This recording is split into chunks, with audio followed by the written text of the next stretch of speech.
আসসালামু আলাইকুম, কি অবস্থা সবার? আশা করি সবাই অনেক ভালো আছো। সো আমাদের লেকচার 11 যেটা ছিল সেটা একদম শেষ মুহূর্তে এসে লাইভটা শেষ হয়ে যায় কিছু প্রবলেমের কারণে। সো যে অংশটুকু আমাদের বাকি ছিল সেটা আজকে আমরা কভার দিব। সো আমরা যেটা দেখছিলাম সেটা হচ্ছে আমরা সমীকরণ পর্যন্ত ছিলাম। সমীকরণ গঠন করার পরে আসলে লাইভটা শেষ হয়ে যায়। সো আজকে আমরা সমীকরণ গঠন করার পরে আমাদের যে বাকি বিষয়গুলো আছে সেগুলো আজকে আমরা ক্লিয়ার করে ফেলবো। সো আমরা যেটা জানি সেটা হচ্ছে আমরা চারটা বিষয় জানি এনকোডার ডিকোডারের ক্ষেত্রে: সত্যক সারণী, সত্যক সারণী থেকে সমীকরণ, সমীকরণ থেকে হচ্ছে গেট বা যেটাকে আমরা বলি লজিক সার্কিট, তারপর সর্বশেষ ব্লক ডায়াগ্রাম। হ্যাঁ, ব্লক ডায়াগ্রামটা আমাদের প্রশ্নে দেওয়া থাকে। সো এগুলো হচ্ছে আমাদের করে নিতে হয়, মানে প্রশ্নে ব্লক ডায়াগ্রামটা থাকলে উপরের যে বিষয়গুলো সেগুলো আমাদেরকে করতে বলা হয়। আচ্ছা, সো গত ক্লাসে হচ্ছে আমাদের সমীকরণ পর্যন্ত ছিল। সো আজকে আমরা দেখব সমীকরণ থেকে আমরা কীভাবে গেট অঙ্কন করব, দেন আমরা ব্লক ডায়াগ্রাম দেখব। ব্লক ডায়াগ্রাম খুবই সহজ, তোমরা জানো। সো আমরা এখানে দেখতে পাচ্ছি D0, D1, D2, যেগুলো আগেও তোমরা দেখছো এগুলো হচ্ছে আমাদের আউটপুট, রাইট? এগুলো হচ্ছে আমাদের কি আউটপুট। আর x Y Z, x bar y bar Z bar, এগুলো হচ্ছে আমাদের ইনপুট। সো আমরা কি করি, আমরা ইনপুট থেকে লজিক সার্কিটে আউটপুট বের করি। তাহলে আমাদের ইনপুট যেগুলো আছে সেগুলো আমরা একটু লিখে ফেলবো। আচ্ছা, সো আমি এখানে একটু লিখে দিই। আমরা নাম্বার 3 করতেছি, সেটা হচ্ছে গেট বা যেটাকে আমরা বলতে পারি লজিক সার্কিট। দুইটাই বলা যাবে, গেট বা লজিক সার্কিট। ক্লিয়ার? ওকে, সো আমরা দেখে ফেলি একটু। আচ্ছা, যেহেতু আমাদের এক্স ওয়াই জেড এগুলো হচ্ছে আমাদের ইনপুট, এখন এখান থেকে হচ্ছে যেহেতু এখানে x bar y bar Z bar আছে, আমরা এক্স ওয়াই জেড থেকে কী করব, আমরা x bar y bar Z bar এগুলোও বের করে ফেলবো। তাহলে একটু খেয়াল করবা, এক্স ওয়াই জেড, তাহলে এগুলা থেকে আমরা বার বের করার জন্য আমাদের কী করতে হবে স্যার? নটের মধ্য দিয়ে এগুলাকে নিয়ে যেতে হবে। তাহলে নোটের মধ্য দিয়ে নিয়ে গেলে আমরা এক্স বার পাচ্ছি, সিমিলারলি এখানে হচ্ছে আমরা ওয়াই বার পাচ্ছি, ঠিক আছে? সিমিলারলি আমরা জেড থেকে হচ্ছে জেড বার পাবো যদি আমরা নটের মধ্য দিয়ে নিয়ে যাই, জেড বার পাচ্ছি। তাহলে আমরা প্রথমে আমাদের D0 যে আউটপুটটা আছে সেটা যদি আমাদের বের করতে হয়, তাহলে আমাদের কি করতে হবে, কোন কোন ইনপুটগুলো আমার প্রয়োজন? আমার এক্স বার লাগবে, ওয়াই বার লাগবে, জেড বার লাগবে। তাহলে আমরা যেহেতু এগুলো সবগুলো অ্যান্ড আছে, এখানে অর নাই, অর মানে হচ্ছে প্লাস, প্লাস যেহেতু নাই, যেহেতু সবগুলো অ্যান্ড, তার মানে আমাদের এখানে কোন গেট ইউজ করতে হবে? অ্যান্ড গেট ইউজ করতে হবে। তাহলে এক্স বার থেকে ইনপুট নিলাম, জেড ওয়াই বার থেকে ইনপুট নিলাম, জেড বার থেকে ইনপুট নিলাম, সবগুলো কি আছে? অ্যান্ড। কারণ এখানে তো কোনো অর নাই, মানে প্লাস নাই, যেহেতু এগুলো গুণ, এখানে অ্যান্ড গেট আমরা ইউজ করব। তাহলে হচ্ছে এখানে আমরা কি পেলাম স্যার? ফাইনালি আমরা D0 পেলাম, যেটা ইকুয়াল হচ্ছে x bar y bar Z bar. Clear?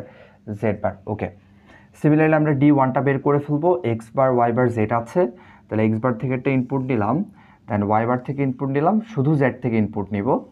তাহলে সবগুলো অ্যান্ডের মধ্য দিয়ে নিয়ে গেলে আমরা পাচ্ছি D1, যেটা ইকুয়াল হচ্ছে x bar y bar Z. হ্যাঁ, এই যে আমি ইকুয়াল দিয়ে লিখে দিচ্ছি, এটা লেখার দরকার নাই, জাস্ট আমি তোমাদেরকে বোঝানোর জন্য এখানে দেখাচ্ছি D0 মানে কি, D1 মানে কি, যদিও তোমরা এখানে দেখতে পাচ্ছ, বাট আরেকটু ক্লিয়ার হওয়ার জন্য এটা দেখালাম। পরবর্তীতে আমি ইকুয়াল দিয়ে এই যে ভ্যালুগুলো সেগুলো লিখবো না, শুধু D0, D1, D2 এভাবে করে লিখে যাব। ক্লিয়ার?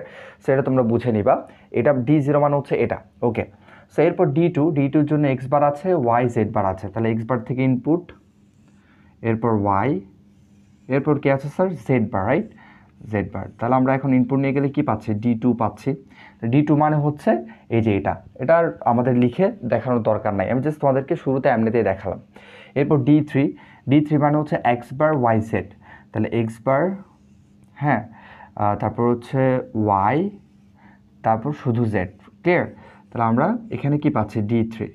এভাবে করে আমরা সবগুলো বের করে ফেলি।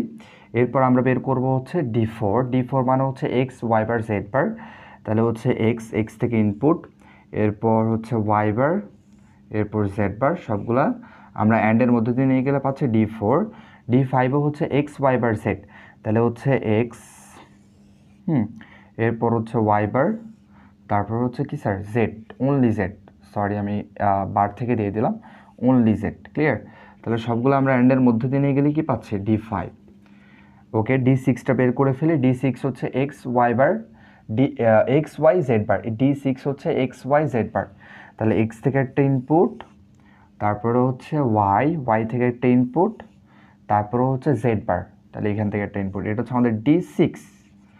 সর্বশেষ D7 হচ্ছে এক্স ওয়াই জেড, তাহলে আমরা এক্স থেকে ইনপুট নিলাম, ওয়াই থেকে ইনপুট নিলাম, তারপর হচ্ছে আমরা জেড থেকে ইনপুট নিলাম। ক্লিয়ার? তাহলে আমরা সর্বশেষ কী পেলাম? D7। এ হয়ে গেল আমাদের লজিক সার্কিট নির্ণয় করা, লজিক সার্কিট বের করা। তাহলে আমরা কি করি সবসময়, লজিক সার্কিট হচ্ছে আমরা সমীকরণ থেকে গঠন করি। ক্লিয়ার? সো এটা আশা করি সবার কাছে ক্লিয়ার। যদি কোনো প্রশ্ন থাকে, তোমাদের কোনো মতামত থাকে, অবশ্যই তোমরা কমেন্টে জানাবা। আর তোমাদের যদি আরও কোনো প্রবলেম থাকে তোমরা আমাকে পেজে ইনবক্স করে জেনে নিতে পারো, আমার ফেসবুক পেজে। ওকে, তাহলে আমরা এখন কি করব স্যার, এখন আমরা গেট থেকে যেহেতু গেট অঙ্কন করে ফেললাম, তাহলে এই প্রথম তিনটা বিষয় হচ্ছে একটার সাথে একটা রিলেটেড, বাট চতুর্থ যে বিষয়টা আছে এটা কিন্তু একটা ইন্ডিভিজুয়াল বিষয়, জাস্ট সিম্পল একটা বিষয়। তাহলে আমরা এখন সেটা দেখে ফেলবো, এটা আশা করি তোমাদের কাছে ক্লিয়ার। সো এখন আমরা দেখব যে ব্লক ডায়াগ্রাম আমরা কিভাবে করব। দেখো একটু ব্লক ডায়াগ্রামটা, এটা খুবই সহজ। ব্লক ডায়াগ্রাম যেহেতু এখানে কয়টা ইনপুট ছিল আমরা কিন্তু এটা করছিলাম, তোমরা হয়তো 11-এ দেখছো, লেকচার 11। আমি এটা তো হচ্ছে লেকচার 11 দিছি। সো তোমরা হয়তো এটা দেখছো যে আমাদের ব্লক ডায়াগ্রামটা বা হচ্ছে আমাদের আজকে ডিকোডার যে ক্লাসটা, সেটা হচ্ছে মূলত 3 to 8 ডিকোডার। 3 to 8 ডিকোডার মানে 3টা ইনপুট 8টা আউটপুট। ক্লিয়ার? ডিকোডারে ইনপুট কম থাকে, আউটপুট বেশি থাকে। হ্যাঁ, আচ্ছা। সো আমরা এখন কি করব, আমরা জাস্ট হচ্ছে সিম্পলি এটা এখানে এঁকে ফেলবো, এরকম একটা বক্স করব, সুন্দর করে করি একটা বক্স করলাম, সিম্পলি একটা বক্স করলাম। এরপর আমরা এখানে লিখে দিলাম 3 to 8 ডিকোডার, অথবা আমরা 2 এর জায়গায় ইনটু, এই যে ইনটুটাও ইউজ করতে পারি, দুটাই সেম কথা। এখানে লিখে দিলাম হচ্ছে ডিকোডার। ক্লিয়ার?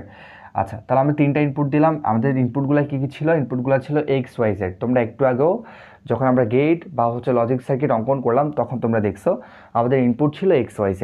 তাহলে হচ্ছে XYZ, XYZ ইনপুটগুলো লিখে ফেললাম। আউটপুট কী কী আসছে স্যার? আউটপুট আসছে হচ্ছে D0, তারপর হচ্ছে D1, D2, D3, D4, D5, D6, D7। শেষ, আমাদের আউটপুটগুলো বের হয়ে গেল। এটা হচ্ছে আমাদের মূলত কি স্যার? ব্লক ডায়াগ্রাম, যেটা আমাদের নাম্বার 4 টপিক। আমরা এখানে লিখে দিতে পারি এটা হচ্ছে ব্লক ডায়াগ্রাম। ক্লিয়ার? এটা হচ্ছে আমাদের কত নং টপিক? 4 নং টপিক। আমাদের যে বিষয়গুলো করতে হয়। সো এই ছিল হচ্ছে আমাদের ডিকোডারের বাকি আলোচনা। আশা করি তোমাদের কাছে ক্লিয়ার। যদি কোনো প্রশ্ন থাকে অবশ্যই কমেন্টে জানাবা, না হয় তোমরা আমার পেজে ইনবক্স করতে পারো। পরবর্তী ভিডিওতে দেখা হবে। আল্লাহ হাফেজ, আসসালামু আলাইকুম।